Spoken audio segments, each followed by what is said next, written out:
Hay noticias que no se deberían contar, porque cuando una mujer es asesinada por hacer política, por levantar la voz, por querer cambiar su municipio, algo se rompe en todos. El nombre de Yesenia Lara Gutiérrez ya no podrá aparecer en las boletas del 1 de junio porque fue asesinada. Y no fue un accidente, fue un ataque directo, brutal y cobarde. Domingo por la noche fue cuando Yesenia venía cerrando una jornada intensa, encabezando una caravana de motocicletas, taxis y simpatizantes en Tequistepec. Gente aplaudiendo, niños saludando, pero justo cuando se despedía de los vecinos en la colonia camino a Jaltipan, la alegría se convirtió en horror. Al menos 5 hombres armados llegaron y abrieron fuego. Dispararon más de 20 veces y fue Yesenia que recibió 6 balazos en el rostro.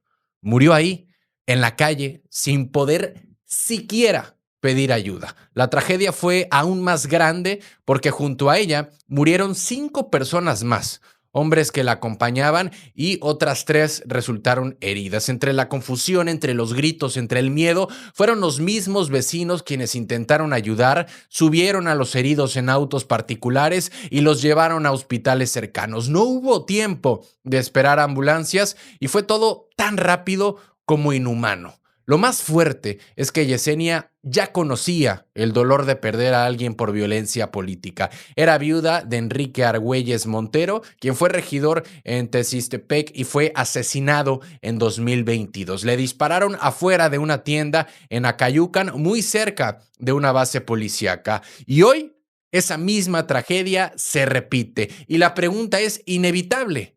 ¿Qué está pasando en Veracruz? Porque con lo de Yesenia ya van 2 candidatos asesinados en lo que va de esta campaña, y desde que empezó el proceso electoral, 6 políticos han sido asesinados en la entidad. Estamos hablando desde que empezó el proceso electoral desde el año pasado, en noviembre del 2024. Además, sigue desaparecido Carlos Antonio Salinas Guerrero, dirigente de Movimiento Ciudadano en Naranjos, Amatlán, desde enero del 2025. Y recordemos que el primer día de campaña mataron a Germán Anuar Valencia, alias El Napo, candidato, a plena luz del día, mientras grababa un video. En ese mismo ataque, un bebé de 10 meses resultó herido. O sea, nos hacemos la siguiente pregunta: ¿esto es normal lo que estamos viviendo en Veracruz? La gobernadora del estado, Rocío Nale, condenó el crimen, dijo que ningún cargo vale la vida de una persona y prometió que sí habrá justicia. Informó que ya habló con el secretario de Seguridad Federal, Omar García Harfuch, y que una célula especial de investigación será enviada a Veracruz. Por su parte, la presidenta Claudia Sheinbaum también habló en la conferencia mañanera. Confirmó que hay coordinación federal con el gobierno estatal y que el apoyo del gobierno para estas elecciones está garantizado. Pero claro, los discursos no alivian el vacío que deja una muerte así. Tequistepec, que no es nuevo en estos temas, es un municipio donde la violencia ha estado presente desde hace años, y la política, lejos de ser un espacio para construir, se ha vuelto una zona de alto riesgo. ¿Cuántos más tienen que morir para que esta historia cambie? Hoy hablamos de Yesenia Lara, pero este video no es solo para contar un hecho más, es para honrar a una mujer que creyó que podía cambiar su comunidad, que salió a hacer campaña con esperanza y lamentablemente encontró la muerte en estas elecciones que definitivamente deberían de ser una fiesta democrática y no una ruleta mortal. Y ustedes como ciudadanos merecen votar sin miedo y que sus candidatos no tengan que usar chalecos antibalas. Veremos si Veracruz está preparado para unas elecciones verdaderamente libres, y recuerden, no hay transformación sin justicia.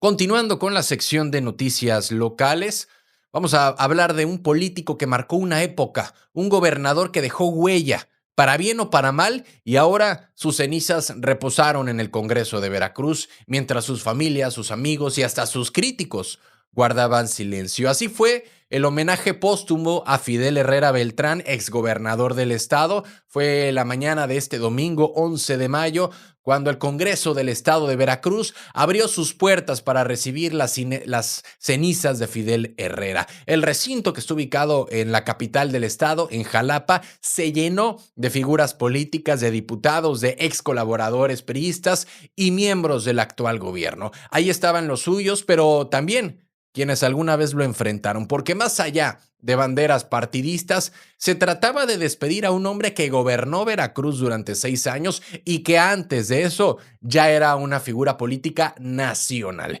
El momento más emotivo que se vivió el domingo pasado fue cuando tomó la palabra su hijo, Javier Herrera Borunda, porque con una voz firme pero visiblemente conmovido agradeció a todos los presentes, ¿no? Al Congreso por el homenaje y en especial al diputado Marcelo Ruiz por impulsar la iniciativa. Javier también dedicó un mensaje directo a la gobernadora Rocío Nale a través del subsecretario de Gobierno, José Manuel Pozos Castro. Y bueno, un mensaje que no solo fue de gratitud, sino también una forma de reconocer que incluso en el adiós, la política sigue presente. Pero ¿quién fue realmente Fidel Herrera para estas nuevas generaciones que tal vez no estuvieron tan empapadas del actuar político de Fidel Herrera? Bueno, antes del homenaje hubo un video que repasó parte de su vida y vale la pena contarlo para quienes no lo vivieron tan de cerca. Él fue una persona que nació en 1949 en Nopaltepec, Cosamaloapan, en la cuenca del Papaloapan. Hijo de una maestra rural, fue el mayor de 5 hermanos. Desde joven se metió de lleno a la política. Fue líder del Movimiento Nacional Juvenil Revolucionario, que luego se convirtió en el Frente Juvenil Revolucionario del PRI. Y fue ahí, curiosamente, cuando compitió con su esposa Rosa Borunda por la dirigencia. Más adelante se convirtió en presidente nacional de jóvenes del PRI, cuando Jesús Reyes Heroles era el dirigente nacional del partido, ¿no? Su carrera en lo que fue el Congreso, pues fue muy intensa. Fue 5 veces diputado federal y 4 de esas veces ganó en las urnas. No fue nada de pluri, no fue nada de acuerdos políticos. 4 de esas 5 las ganó en las urnas, representando a distritos como Cosamaloapan, Boca del Río, Pánuco y Veracruz Puerto. También fue presidente estatal del PRI en Veracruz y en el año 2000 senador de la República en tiempos del presidente Vicente Fox. Pero su etapa más recordada por todos, y bueno, también hay que decirlo, una etapa también muy polémica, fue como gobernador del estado de Veracruz del 2004 al 2010. Fueron años de fuerte presencia política, de obras, pero también, hay que decirlo, de controversias, de señalamientos y de escándalos mediáticos. Para muchos fue un político astuto, para otros símbolos del viejo PRI, pero después de su gubernatura tuvo un último encargo diplomático. Fue nombrado cónsul de México en Barcelona en el año 2015, pero no duró mucho, porque en el 2017 renunció al cargo luego de cuestionamientos sobre su actuación en el pasado y desde entonces se mantuvo al margen de la vida pública. Y aunque su figura siempre generó debate, su muerte volvió a reunir a quienes alguna vez lo apoyaron y también a quienes lo criticaron. El PRI, su partido de toda la vida, le rindió homenaje recientemente durante el 96 aniversario del partido tricolor. Lo nombraron como uno de los exgobernadores priistas más populares en la historia del estado. Y aunque las cifras pueden ser debatibles, lo que es innegable es que nadie fue indiferente ante él. Fidel Herrera ya no está. Sus cenizas fueron despedidas en el Congreso del Estado, el mismo lugar donde se debatieron muchas de las leyes que él promovió o impulsó como gobernador. Y hoy su nombre vuelve a estar en la boca de todos, porque más allá de ideologías, cuando alguien muere, pues queda su legado. Y el juicio más importante no es el político, es el histórico. Para ustedes, ¿cómo recordarán a Fidel Herrera? ¿Fue un político astuto, un operador electoral o un símbolo de una época que ya se fue? Y bueno, vámonos con las notas locales, porque el agua en Boca del Río no es un tema técnico, es un tema que duele, es un tema que irrita, es un tema que cansa, porque para muchas familias abrir la llave y no tener agua ya se volvió parte de la rutina, ya se volvió el pan de cada día. Y en medio de campañas, otra vez el tema aparece en la conversación. Ahora fue la propia Marijose Gamboa, candidata del PAN a la alcaldía de Boca del Río, quien pidió que se revise la concesión que tiene Grupo CAV, esa empresa que desde hace años opera el agua en el municipio. Pero ¿qué dijo exactamente Marijose? Vamos a platicarlo paso a pasito, porque según sus declaraciones, Marijose ya entregó un oficio al Congreso de Veracruz pidiendo que se revise la concesión que se le otorgó a Grupo CAP cuando Javier Duarte era gobernador. Su argumento es claro: si no cumplen con los boqueños, que se vayan. Y además lanzó la pelota al terreno de Morena, diciendo que tienen la mayoría absoluta en el Congreso, tienen el gobierno estatal, tienen el gobierno federal y todas las herramientas para tomar decisiones, pero que hasta el momento no han hecho nada. Marijose no se guardó nada, criticó duramente a Morena porque, según ella, prometer en campaña desde el 2018 que iban a quitar la concesión y no cumplir, pues ya han pasado más de 7 años, dice, y que el agua sigue en manos de los mismos. Y no solo eso, también lanzó un dardo a Movimiento Ciudadano, dijo que los candidatos de Movimiento Ciudadano que hoy critican la concesión del agua, entre paréntesis Raúl Sarrabal, pues también son duartistas y que votaron a favor cuando se dieron esas concesiones. En resumen, para ella ni Morena ni Movimiento Ciudadano pueden lavarse las manos en este tema. ¿Y el PAN? Vamos a verlo, porque aquí viene el punto delicado, porque muchos se preguntan, ¿no fue el propio PAN parte del gobierno municipal cuando se mantuvo esa concesión? Y sí, durante años el PAN gobernó y ha gobernado Boca del Río, y Grupo CAP sigue operando el agua sin que hubiera un cambio o una revisión profunda. Entonces, ¿por qué hasta ahora, en pleno 2025, en plenas campañas electorales, por qué hasta en campañas se reconocen que es un abuso? Bueno, la respuesta podría estar en lo obvio. Estamos en elecciones y el tema de agua pues pega fuerte, porque es real, porque es tangible y porque no hay boqueño que no tenga una queja sobre el servicio. Y aquí es donde las cosas se complican, porque aunque se entregue un oficio al Congreso, la revocación de una concesión no es nada sencilla. Hay contratos firmados, hay implicaciones legales, hay posibles indemnizaciones, y si bien la presión política ayuda, no basta con señalar, hay que proponer una ruta clara, no nada más revisar las cosas. Entonces, lo importante sería saber qué sigue, qué propone exactamente Marijose, revisar para qué, para renegociar, para cancelar, para municipalizar el servicio. Lo cierto es que el tema del agua ya no aguanta discursos vacíos, y quienes gobiernen Boca del Río a partir del 2026, perdón, van a tener que tomar decisiones concretas. No se trata solo de culpar al pasado, se trata de asumir que la gente quiere agua limpia, constante y sin cobros excesivos, y que el hartazgo social por este tema va más allá de los partidos. Marijose ya dio un paso, ahora lo que muchos esperan es que no se quede en papel, porque el agua no se debate, el agua se soluciona.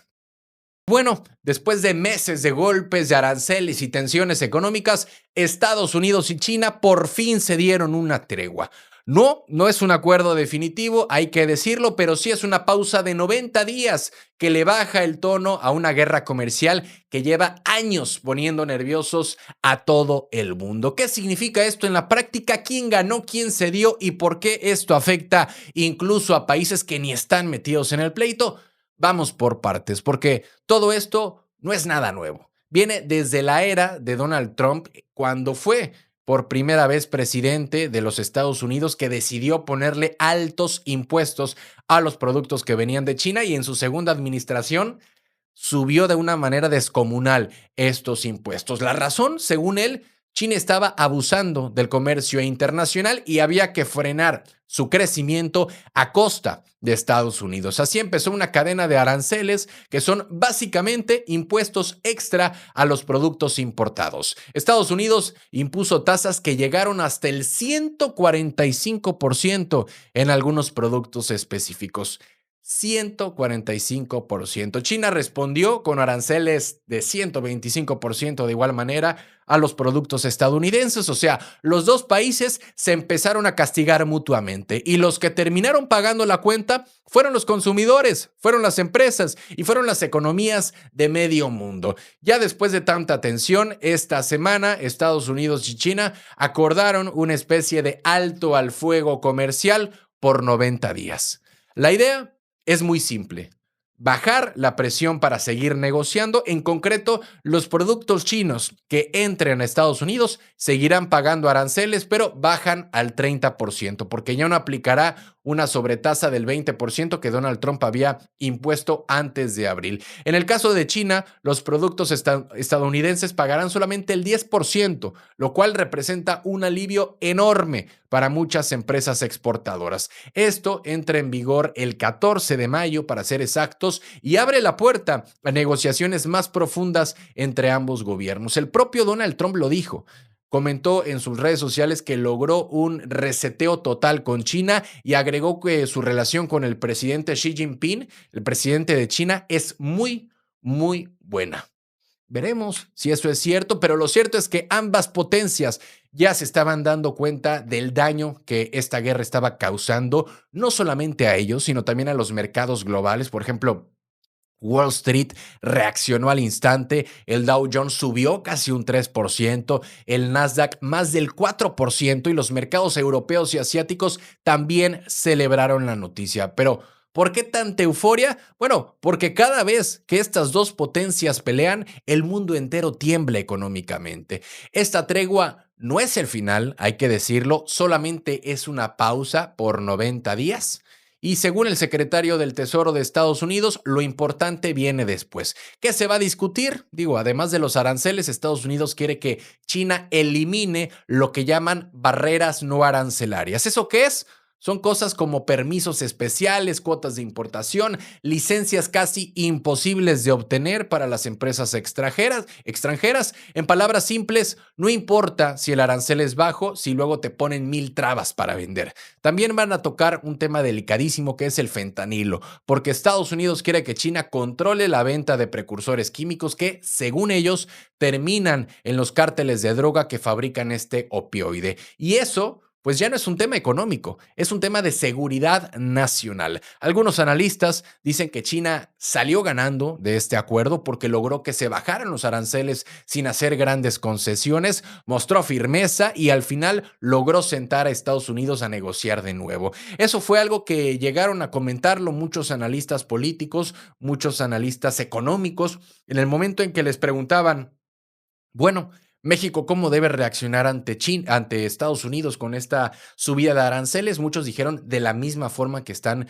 obligando a México o aumentándole los impuestos a México. En su momento, lo que México tomó como decisión fue guardar mesura, guardar pausa, quedarse callados y luego consiguieron entablar ciertas negociaciones. China, todo lo contrario. Si a China le decían 125% desde Estados Unidos, ellos respondían de la misma forma.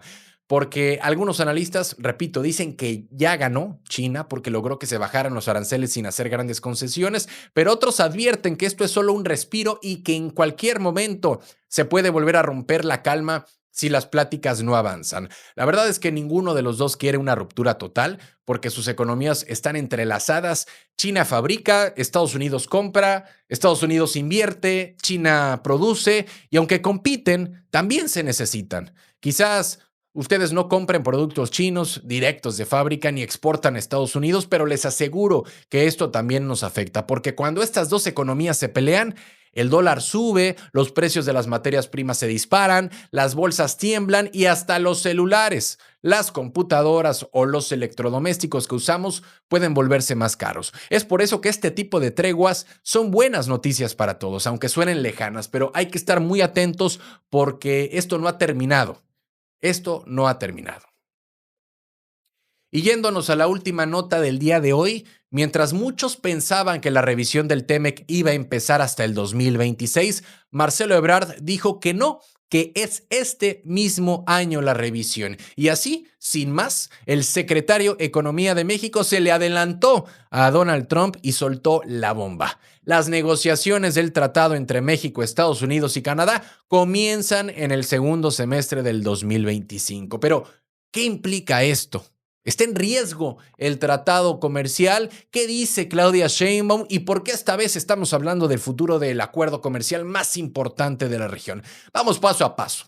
Fue durante un foro llamado Summit del Comercio México-Norteamérica, donde Marcelo Ebrard dejó claro que la revisión del TEMEC empezará en los próximos 3 meses. Así lo dijo sin rodeos y remarcó que esta revisión está alineada con la visión que tiene Donald Trump. Sí, Donald Trump, el presidente que ya está tomando de nueva cuenta las riendas de Estados Unidos, fue Marcelo Ebrard, que no habló de cancelar, no habló de romper, pero sí de negociar ajustes, de ir revisando punto por punto lo que según Donald Trump ya no se está cumpliendo como se acordó. Y bueno, Donald Trump dijo que la revisión del TEMEC sería hasta el 2026, no 2025, pero también advirtió que hay cosas que no se están respetando. Literal, dijo que el TEMEC ha sido muy efectivo, pero que los socios, es decir, México y Canadá, no lo han respetado del todo y que eso hay que corregirlo. Y en su estilo directo agregó que será él mismo quien lo renegocie como ya lo hizo en su primer mandato. Lo dijo desde el despacho Oval, acompañado del primer ministro de Canadá,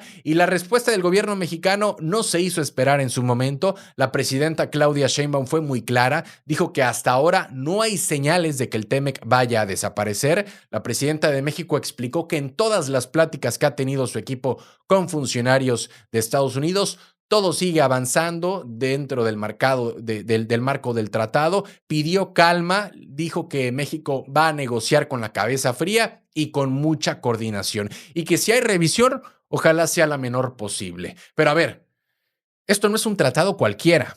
El TEMEC es el corazón del comercio mexicano porque más del 80% de nuestras exportaciones van para Estados Unidos. Y no estamos hablando solo de aguacates o de autopartes, estamos hablando de cadenas de valor completas, desde chips, desde manufactura, servicios financieros, e-commerce. Entonces, cualquier movimiento en el TEMEC nos puede sacudir fuertemente. Y es por eso que ya lo dijo Marcelo Ebrard. No es cualquier cosa, es un aviso de prepárense porque vienen semanas de ajustes. Políticamente, esto también tiene lectura, porque al salir primero con el anuncio Marcelo Ebrard, pues está mandando el mensaje de que México no está esperando a que le dicten la agenda, sino que ya están preparándose para sentar a negociar con Estados Unidos y además se deslinda de la idea de que el TEMEC es inamovible, porque al final del día cualquier tratado comercial se revisa, se adapta a nuevas condiciones, pero el reto está en negociar sin ceder soberanía, sin que eso ponga nerviosos a los mercados ni afecte a las empresas mexicanas. Ahora, ¿qué temas se podrían poner sobre la mesa? Estamos hablando de reglas de origen, lo que exige que ciertos productos se fabriquen con componentes de la región. A Estados Unidos le interesa apretar esto, sobre todo en autos y tecnología. También una de las cosas será la mano de obra barata, porque hay voces en Estados Unidos que acusan a México de atraer inversión a costa de sueldos bajos.